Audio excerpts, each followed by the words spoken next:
नमस्कार बहन। हम लोग आप लोग के बीच में आए हुए हैं छठ का गीत लेकर। यदि आप लोग को पसंद आए तो लाइक, कमेंट एंड शेयर जरूर करिएगा।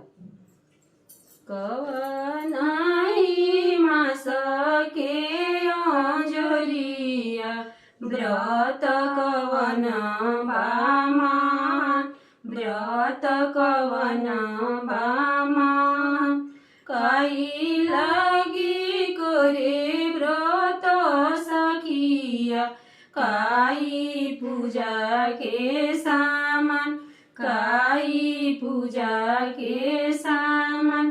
कार्तिक मास के अंजोरिया व्रत छठ बामान, व्रत छठ बामान।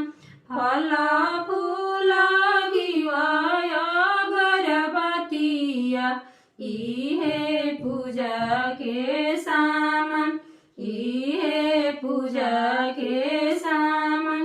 फल फूल से सजी डलहुआ, चली चलिया छठी माता के घर, चली चलिया छठी माता के घर।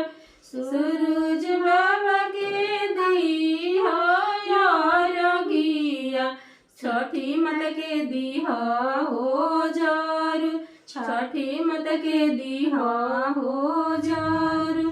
सांझे मंगी हो गोदाम में बालकावा, सुबह जुगे जुगे हाथ, सुबह जुगे जुगे हाथ।